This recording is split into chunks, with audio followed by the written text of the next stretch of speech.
दोस्तों नमस्कार। मोती की खेती के इस चैनल पर आपका स्वागत है। हमारा ये जो चैनल है वो मोती की खेती पर आधारित है। जो भी नई नई जानकारियाँ होती हैं हम इससे आप तक पहुंचाते हैं, साझा करते हैं, ताकि हमारे जो किसान हैं वो परेशान ना हों और एक सफल मोती पालन आप जो है कर सके और एक अच्छा बिज़नेस आप अपना कर सके और कहीं इधर उधर भटके ना, दूसरों के भरोसे ना चलें, खुद के पैरों पे खड़े हों तो शायद आप दूर तक जाओगे। दूसरों के कंधे पे चलोगे तो वो अपना बोझ तो उठा ही रहा है, आपका बोझ कब तक उठाएगा? एक दिन वो आपको पटक के और आगे निकल जाएगा और आप पीछे रह जाओगे। दोस्तों आइए शुरू करते हैं। आज का जो टॉपिक है वो है सीमेंटेड टैंक में या टंकी में या बकेट में, इन सब चीज़ में मोती पालन कितना संभव है। दोस्तों मैं 2-3 महीने से देख रहा हूँ कि मेरे को बहुत सारे जो हमारे YouTube के व्यूवर्स हैं या जिसको भी पता लगता है कि भाई हम मोती की खेती करते हैं तो हमको कॉल करते हैं, हमारे नंबर तो दिए गए हैं, मैसेजेस करते हैं, सर हमने ट्रेनिंग ली थी, हमने टैंक में ट्रेनिंग ली थी, टैंक में कोई कर रहा था, हमने सीमेंटेड टंकी में जो है करने की ट्रेनिंग ली थी। लेकिन क्या हुआ कि हमारी सीप जो है 15 दिन में, महीने में, 8 दिन में, 2 महीने में सारी मर गई। तो हमें समझ नहीं आ रहा है कि हम क्या करें, क्यों हमारी सीप मर गई, क्या मोती पालन उसमें संभव नहीं है तो कितना है। दोस्तों आइए मैं एक छोटी सी बात आपको समझा देता हूँ। सबसे पहले ये जो मोती की खेती होती है ये सब 100% सक्सेस तो है नेचुरल पॉन्ड में, क्योंकि ये जो सीपियाँ होती है, जो मसल्स होती है, नदियों से, पॉन्ड से, इन सब जगह से कलेक्ट की जाती है और वो सब एक नेचुरल प्रोसेस से तैयार हुई होती है मछली के द्वारा। वहाँ कोई सीमेंट टैंक और टंकी और ये बकेट ये सब चीज़ें नहीं होती। तो ये इनका जो हैबिटेट होता है वो वहीं रहने का होता है, तो वहाँ 100% सर्वाइवल करती है। जब आप इनको लेके टंकी में, टैंक में, बकेट में, इन सब चीज़ों में आ जाते हो तो इन समझ लो कि आपने इनको एक ICU दे दिया है। जैसे हॉस्पिटल में कोई मरीज़ भर्ती हो जाता है, उसको वेंटिलेटर पे डाल देते हैं, उसको खाना भी आर्टिफिशियल देंगे, उसको ऑक्सीजन भी आर्टिफिशियल देंगे, उसको टेम्परेचर भी उसका मेंटेन करेंगे, हर चीज़ हमको उसको आर्टिफिशियल देनी पड़ेगी। एक तो आप नेचुरल मोती बनाने जा रहे हो, दूसरा उसको चीज़ें आर्टिफिशियल दे रहे हो, तो उसका जो सर्वाइवल है आप ही सोचिए कितना होगा।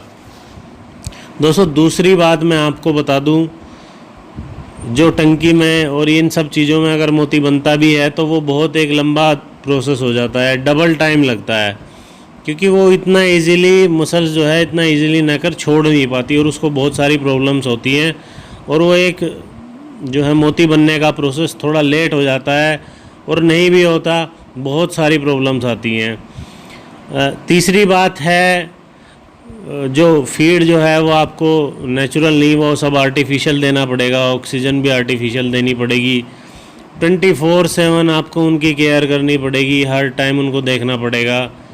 मतलब आप एक काम के पीछे, चाहे आपके पास 1000 मसल्स है तो आप उसके पीछे आपको लगना पड़ेगा।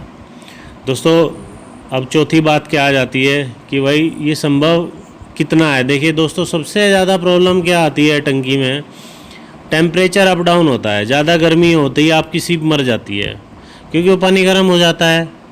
अब रात को ठंडा रहेगा, दिन में फिर गर्म होएगा, रात को ठंडा होएगा, फिर गर्म होएगा। तो फिर जब एक आदमी को बार बार AC से निकालोगे, आप धूप में रखोगे, फिर धूप से फिर AC में डालोगे, तो उसकी तबीयत तो ख़राब होनी ही है।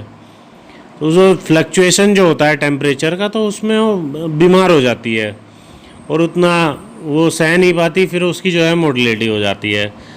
फिर जो पांचवा जो एक कारण और है हमारा, हम उसमें जो उसको फीडिंग करते हैं वो नेचुरल फीडिंग नहीं करते हैं, स्पाइरुलिना वगैरह वो सब चीज़ें देते हैं।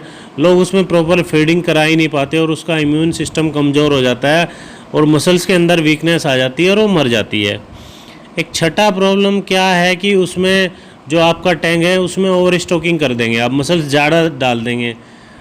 उसमें डलनी तो 500 है, आपने उसमें डाल रखी है 2000 और उसमें प्रॉपर उसका जो है ऑक्सीजन की समस्या हो जाती है और सब चीज़ों की समस्या हो जाती है, अमोनिया बन जाता है। जब अमोनिया बन जाता है तो आदमी क्या कहेगा, भैया वाटर एक्सचेंज कर दो। देखिए वाटर एक्सचेंज करने से अमोनिया पानी में से तो ख़त्म हो जाता है, लेकिन जो शरीर के अंदर गया उस मसल्स के, उसको आप कैसे ख़त्म करोगे? उसकी वजह से जो उसके लीवर को इफ़ेक्ट करेगा, जो उसके इंटरनल ऑर्गन को इफ़ेक्ट करेगा, जो मसल्स के, तो फिर वो बीमार हो गए, वो मरने लगती है, वो इतनी जल्दी रिकवर नहीं होती। ये बिल्कुल एकदम प्रैक्टिकल चीज़ें मैं बता रहा हूँ आपको, बिल्कुल कहीं सुनी लिखी हुई सब चीज़ें नहीं है, ये हमारा एक्सपीरियंस है दोस्तों। तो आदमी जो है वो अमोनिया में ही खोके रह जाता है। अब एक नेक्स्ट जो चीज़ है कि भाई हमने तो पीएच कर लिया चेक, हमने तो अमोनिया कर लिया, हमने तो टीडीएस कर लिया, सब ठीक है, ये है। दोस्तों वो सब चीज़ें ठीक है, आपने पानी चेंज कर दिया अगर आपको कुछ ऊपर नीचे लग रहा है, लेकिन दोस्तों आपको ये भी समझना है कि एक टाइम होता है कि भाई आपको 4-5 दिन में उस टैंक का या उस बाल्टी का उसका पानी आपको चेंज करना ही है, और वो 100% चेंज करना पड़ेगा।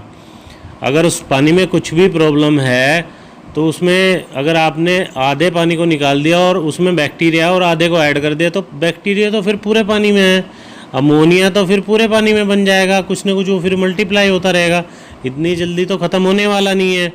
और जब आप उसमें सीप लटकाएंगे तो वो जो वेस्ट, जो सीप का जो वेस्ट होगा, जो खा के वेस्ट निकालेंगी, तो वो तो नीचे तली में रह जाता है, उसकी वजह से तो अमोनिया बनना ही बनना है। तो दोस्तों एक कारण ये भी होता है, और बहुत सारे रीजंस होते हैं। आदमी क्या सोचता है, टैंक में पानी भर दिया, उसको 15 दिन ना देखा हो, इतना गंदा हो जाता है, फिर सोचता गंदा हो गया, आप बदल दो। देखिए जब कोई चीज़ गंदी होगी, आप उसको चेंज कर रहे हैं, तो आपकी सीप भी तो उस गंदगी में रही है कुछ दिन, 2 दिन, 4 दिन, 8 दिन, तो उसको भी तो इफ़ेक्ट करेगा। तो दोस्तों एक बहुत ही सोच समझ कर टंकियों में मोती पालन होता है दोस्तों, और बिल्कुल भी मैं तो ये कहूँगा इसमें सक्सेस रेट बिल्कुल 20-25% है, वो भी उसके लिए जो वेल एक्सपीरियंस है। आप बिल्कुल भी मेरे हिसाब से बिल्कुल भी छोटी जगह में, टंकी में, बकेट में, छत के ऊपर, घर के पीछे, इन सब चीज़ों में ना पड़े। अगर आपको प्रॉपर बिजनेस करना है, नेचुरल पौंड ले, या फिर उसमें अगर कोई बड़ा पौंड है उसमें पानी की समस्या है, पानी नहीं रुकता, तो पौंड लाइनर उसमें यूज़ करें। और कोई समस्या है तो हमको कॉल करें, प्रॉपर तरीके से आप मोती पालन करें। आप किसी के उल्टी सीधी कही हुई बातों पर ध्यान ना दें। तो मैं यही चाहूँगा आप इस बिज़नेस को अच्छे से करें, तभी आप सक्सेस होंगे दोस्तों। अगर आप किसी कारण फेल भी हो गए हैं तो एक बार कोशिश करिए, हम आपके साथ हैं। धन्यवाद दोस्तों।